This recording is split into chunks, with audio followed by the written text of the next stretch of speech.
Hello, ladies and gentlemen. Welcome to my channel. This is Dr. Emmanuel. I want us to do an overview of the posterior compartment of the human leg. Okay, let's look at the muscles that compose the posterior compartment of our leg, what we call the calf. So this is the calf or the posterior compartment, or the posterior aspects of a human leg. And as we can see, we have this large muscle that bulges, okay, that gives us the bulge of our calf. And this is the gastrocnemius muscle. And as we can see, this gastrocnemius muscle has two heads. It's called the medial head and it's called the lateral head, okay. You can see the lateral head is coming from the lateral side of the femur or the condyle. And we've got a medial head, and both the two heads join together to form the belly or the substance of the gastrocnemius muscle. And as we can see, this gastrocnemius muscle inserts through the calcaneal tendon or the Achilles tendon it inserts into the calcaneal tuberosity, okay, the calcaneal bone there. We can see the soleus muscle that lies deep to this gastrocnemius muscle, also inserting into this calcaneal tendon, which inserts into the calcaneal tuberosity, okay? So these are the superficial muscles of the calf or the posterior compartment of the leg. We'll get to see that this posterior part of the leg also has deeper muscles. Yeah.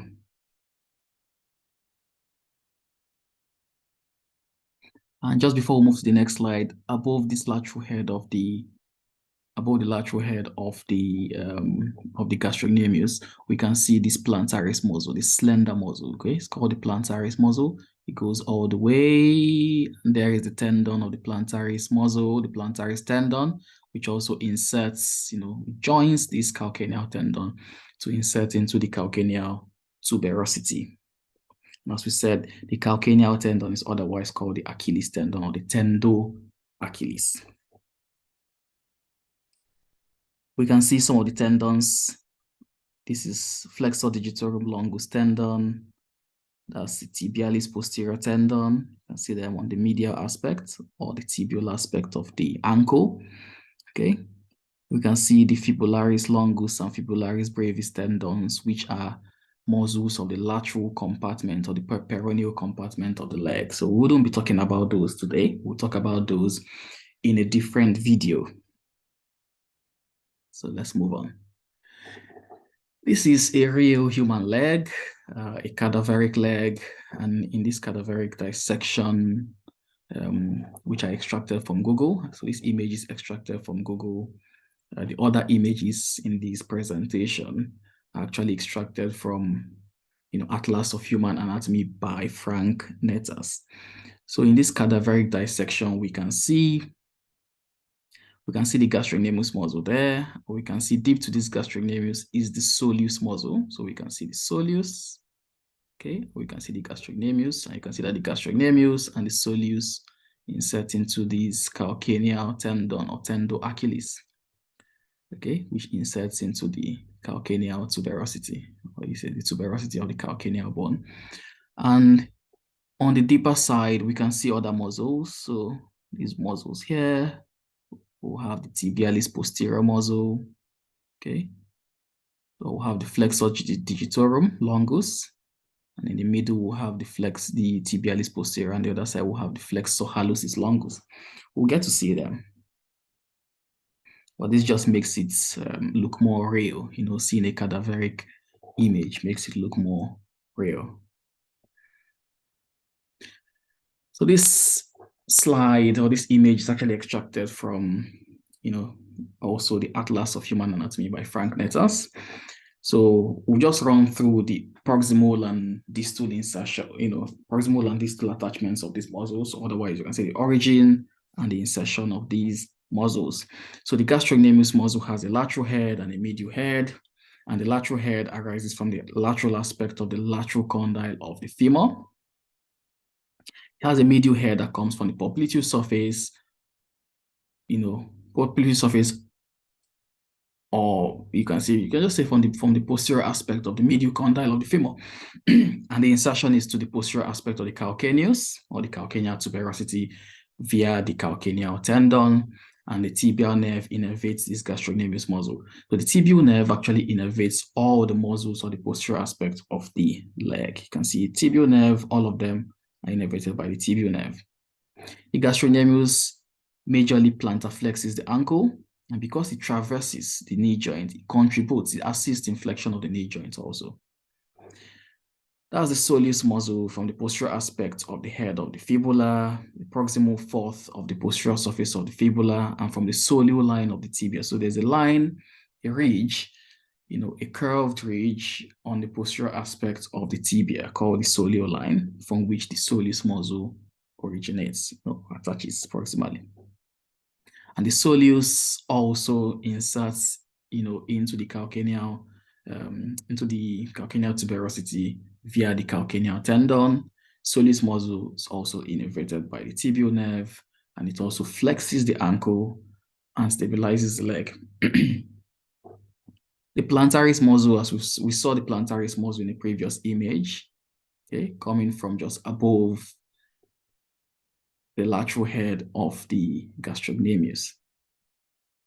So the plantaris comes from the popliteal surface of the femur, inserts also into the calcaneal tuberosity via the calcaneal tendon. It's also innervated by the tibial nerve, and it weakly assists the gastrocnemius in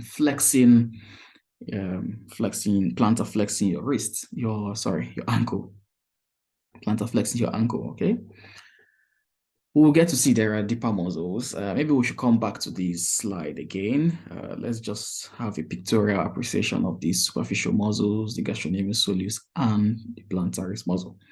So looking at the bony attachments of these muscles, we'll have both the proximal and distal attachments of the muscles.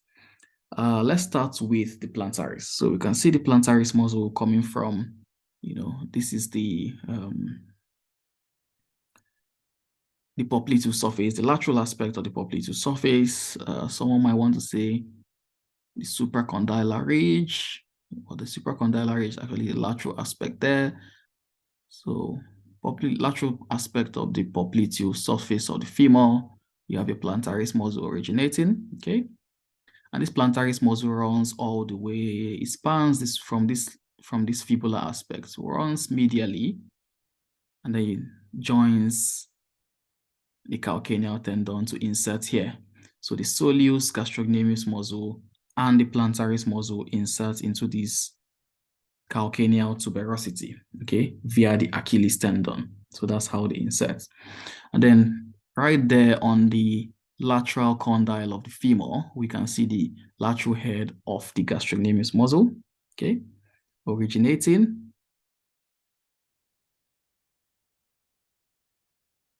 On the medial aspects of the posterior femoral condyle, you can see the medial head of the gastrocnemius coming there. So this medial head and the lateral head join together to form the belly, and they insert into the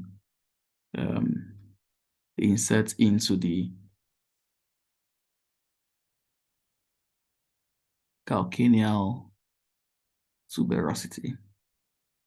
And there is the soleal line we made mention of. So this curved line, there's a ridge there. So that's the soleal line. So the soleus muscle originates from there, from the posterior aspect of the head of the fibula, okay?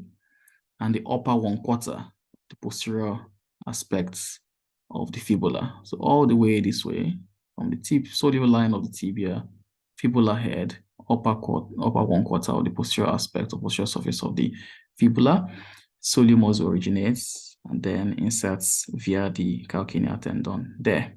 Okay, so let's have a look.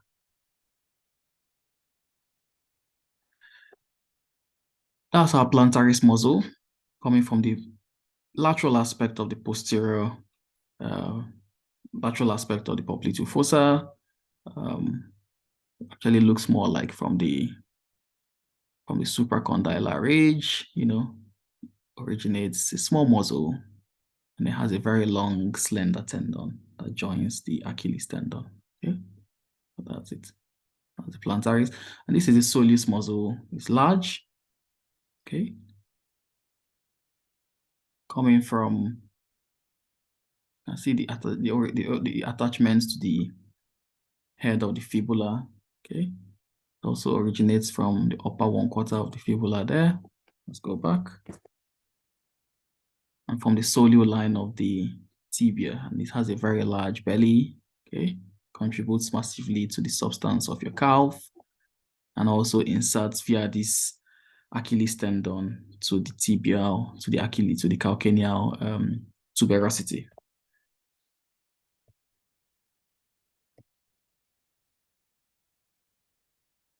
So this is a deeper dissection of your leg. So when you go deeper, you begin to see this tibial nerve. So this is the tibial nerve that supplies all the muscles of this posterior compartment. You can see the tibial nerve running, adjacent to the posterior tibial artery all the way down. And here we can see the flexor digitorum longus. We can see the tibialis posterior in between, and we can see the flexor hallucis longus muscle on the lateral side.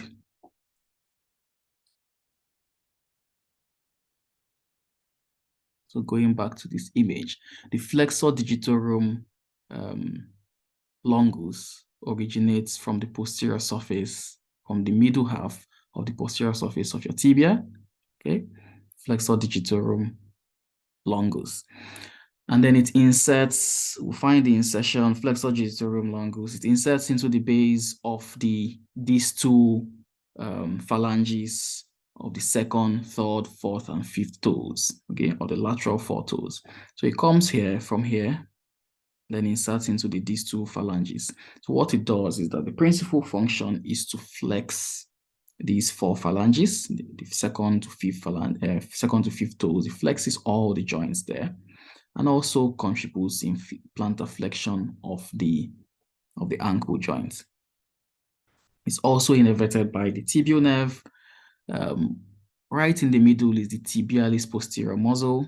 Okay, so this tibialis posterior muscle comes from the medial aspect of the posterior surface of the tibia, okay, the upper 2/3 or the upper half, the posterior surface of the interosseous membrane, and the tibial aspect or the medial aspect of the posterior surface of the fibula, okay, the upper half of the fibula.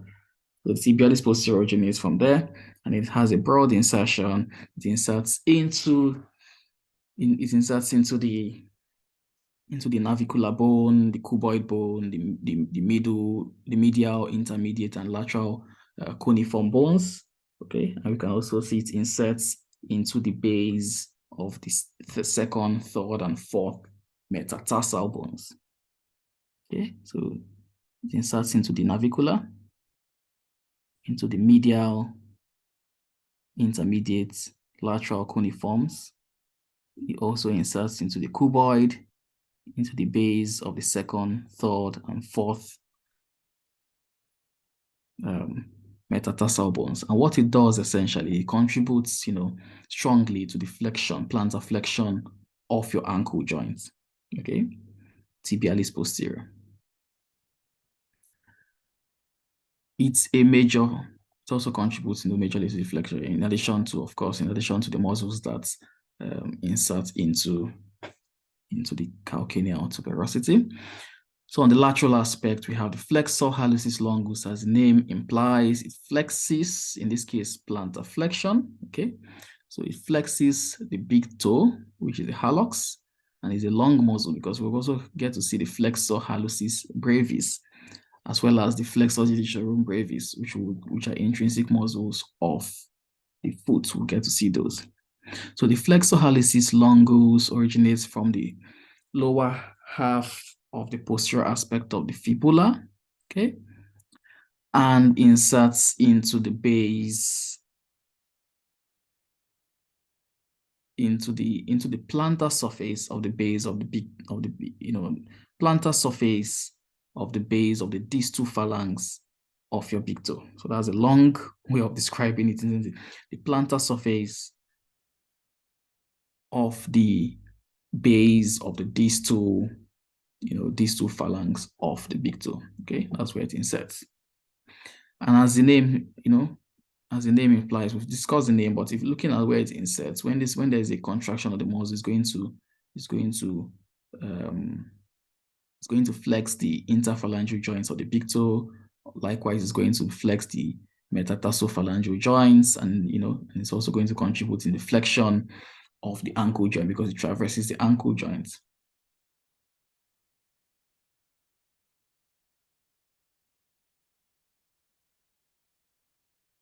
So that's it. That's the flexor hallucis longus. Okay, comes from the posterior surface of the fibula, lower half of the fibula, and then it crosses to the medial side. Okay, and it runs. That's the tendon. It's running to the base of the distal phalanx of the big toe of your hallux. Okay, this is the tibialis posterior. Yeah, and that is the flexor digitorum longus. So that's the flexor digitorum longus tendon. Okay, that's it. And this is a cross section of the leg, just showing us the superficial and the deep compartment. So superficially, we have the medial and lateral, heads of the gastrocnemius muscle that eventually join to form the belly. And deep to that, we have the soleus muscle. So you can see the soleus muscle is actually the largest muscle, okay, of the calf. The largest muscle of a calf is your soleus muscle. You can see how massive the soleus muscle is. On the deep side, we have the flexor digitorum longus. On the medial side, in between, you have your tibialis posterior muscle. And more to the lateral side, or more to the fibular aspect, you have the flexor hallucis longus muscle, okay? And we've got the tibial nerve there. Got the posterior tibial artery, posterior tibial veins, yeah. And we can see that these muscles are separated by intermuscular septa. So it's an intermuscular septum, okay, fibrous sheets that encase these muscles.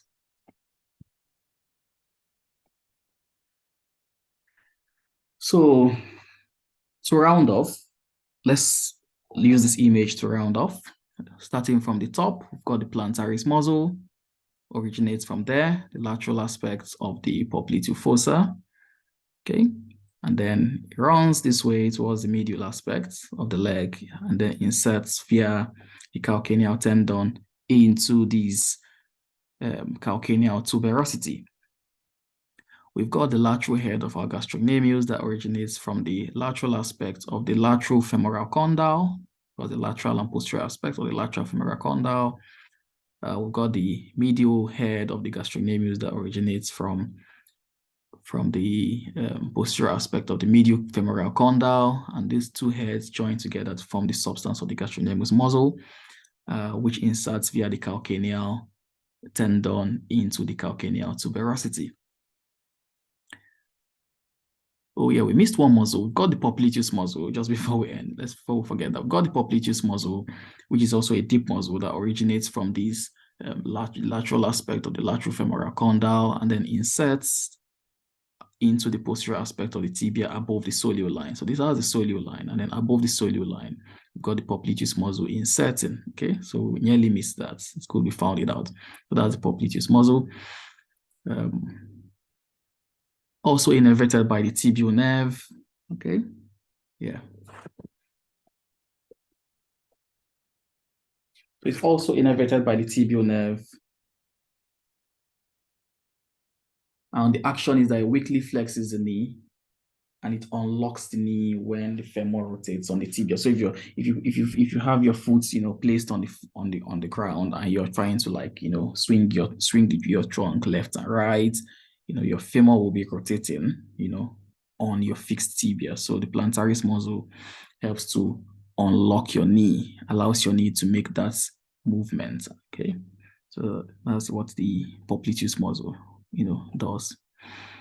And of course, because it traverses the knee joint, so it contributes weakly to the flexion of the of the knee joint. Still in summary, we have our soleus muscle, which we say is the largest muscle of the posterior compartment of the leg. We saw how large it was when we looked at the cross section of the leg.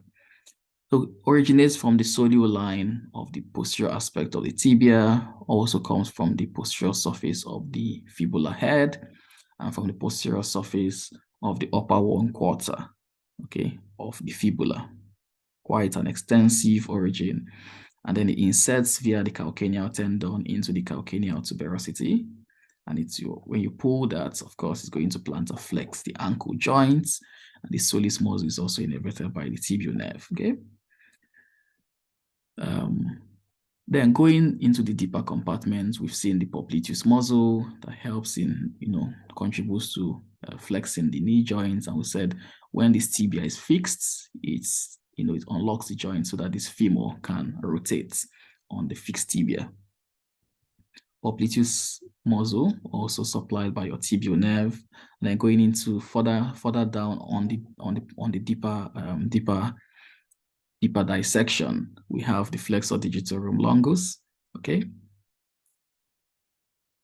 coming from the posterior aspect of the tibia, the middle half of the tibia, and then inserting into the plantar surfaces of the distal of the bases, plantar surfaces of the bases of the distal phalanges of the second, third, fourth, and fifth toes.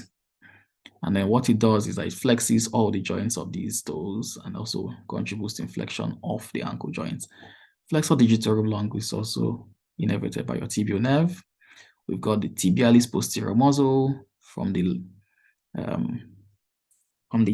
lateral aspect of the posterior surface of the upper half of the tibia, interosseous membrane posteriorly, and from the medial aspect of the upper half, okay, of the posterior fibula, okay, and then it inserts into, we say it has a broad insertion into the navicular bone, into the cuboid bone, the medial, intermediate, and the lateral cuneiform bones, the plantar surfaces or the bases of the second, third, and fourth metatarsal bones, okay? And what it does is that it contributes to the plantar flexion of your ankle joints. So this is, in a nutshell, a summary of the proximal and distal attachments of the muscles of your calf or the posterior compartment of your leg. The nerve that innervates all these muscles, the tibial nerve, and we've looked at the function or the action of these muscles. So feel free, go through these over and over and over until it becomes clearer and clearer and clearer, until the information begins to stick and you begin to have a pictorial, image of how these muscles are oriented and what they do. So if you think it's been helpful, kindly like this video and kindly subscribe to my channel, and please share this video with friends and and your colleagues. Thank you very much. Have a nice day.